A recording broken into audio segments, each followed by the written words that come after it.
Good morning. Today is the first time in the whole trip we are up this early to go outside and see Europe. It's 10 in the morning. That's early for us. Very early. So, what is the reason? The reason is we are going to see the Vatican City. The Sistine Chapel and the Vatican Museum is open for free on the last Sunday of the month, every month. And luckily today, the 24th, is the last Sunday. I didn't even know.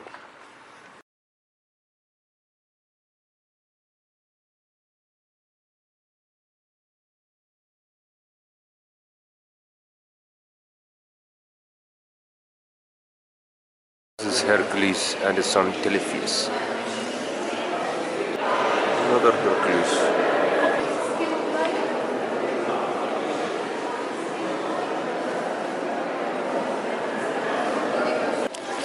This is the sarcophagus. The barbarian surrendered to Marcus Aurelius. And this is Venus. I think the wife of Marcus Aurelius. And this is Cherian Philip. Father of Regent Philip. And Maureen. Mother of Regent Cherian. Let's go. And this is Venus. Venus Sala. Venus Williams, Achiji's favorite tennis star. Achiji's favorite tennis player.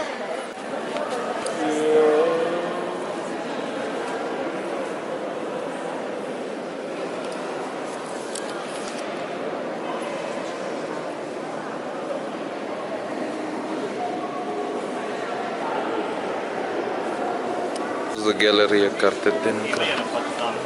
And let's have a look.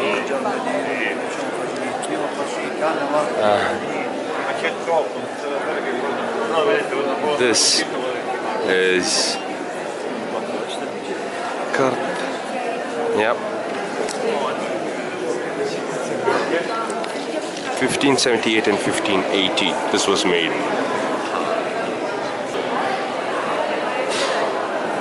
പക്ഷേ ഇത് cysteine ചാപ്പിൽ എടുത്തിട്ടില്ല. ഇത് just ആണെങ്കിൽ ഇവർ ചെയ്തിരിക്കുന്ന ഈ മാപ്പിന് വേണ്ടിയാണ്. ഇത് ഇറ്റലിയുടെ മാപ്പിന് വേണ്ടിയാണ്.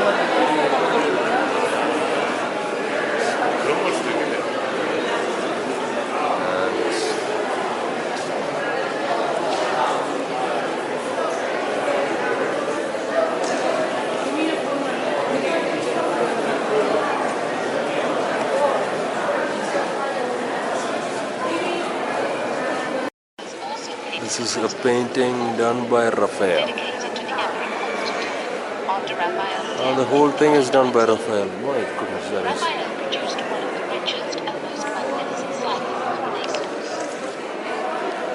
Raphael produced one of the richest and one of the most magnificent cycles of the Renaissance. This is all done during the Renaissance period. This is done for the Pope at that time. Don't know his name.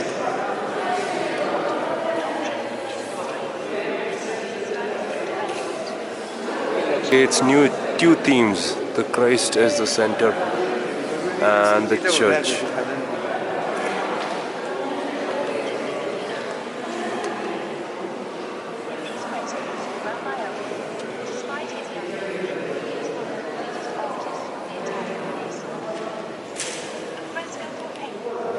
He's did all these paintings at the age of 25. In the center, Plato, with a long white beard, and the features of Leonardo da Vinci, is pointing to the sky, the seat of ideas, while at his side Aristotle points to the earth. The two represent natural and moral philosophy respectively. To the left, Socrates, with his olive-coloured mantle, can easily be recognized from his faun-like profile. Seated in the foreground is Heraclitus, with the features of Michelangelo. On the right, between Ptolemy and Zoroaster, who are holding a terrestrial and a celestial globe respectively, the artist has portrayed himself with his black beret.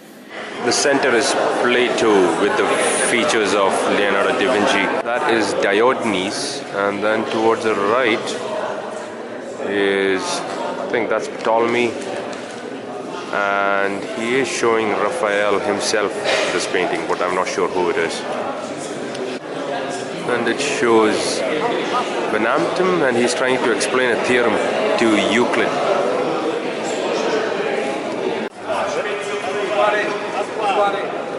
So this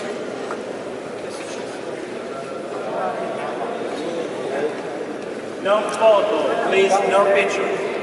Third, with shot, don't go out. So that you can see the whole of the ceiling and its frescoes by Michelangelo. It needed an artistic genius to synthesize the vision and beliefs expressed by the earlier artists in the Sistine Chapel. This genius was Michelangelo. Julius II was an unyielding and authoritarian pope.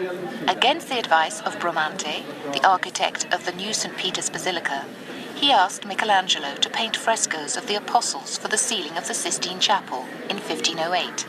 Michelangelo was only 33, and although he had already established a reputation as a sculptor, he had little experience of painting and still less of frescoes. The ceiling of the chapel was already painted as a star-studded sky, but it was not worthy of the paintings below.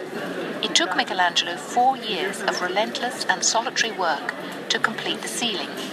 As he states in some of his letters, he'd been given carte blanche by the Pope and gave up his original idea of depicting the apostles to produce a grandiose synthesis of the story of man's salvation, from the creation through original sin to the promise of redemption.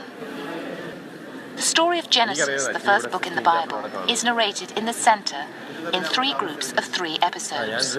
God the Creator is the central figure in the first 3 panels, depicting, starting from the altar, the creation of light, the creation of the stars, and the separation of the land from the waters. The second group of episodes centers on man, the creation of Adam, the creation of Eve, and original sin. Adam and Eve's nakedness is a clear reference to their innocence before they disobeyed God. The links between guilt and punishment can be seen in the last 3 frescoes: the sacrifice of Noah, the flood, and the drunkenness of Noah. Noah is the symbol of mankind wholly enslaved by sin. On the sides of the 5 smaller panels, the artist has depicted 20 naked men in pairs. Their extraordinary vitality and their expressions, ranging from mute contemplation to shrieks of despair, symbolize mankind, which is created in God's image, but for some mysterious purpose is a slave to sin. The expression of hope in the depiction of sin and punishment seems to radiate outwards from the central figures on the ceiling.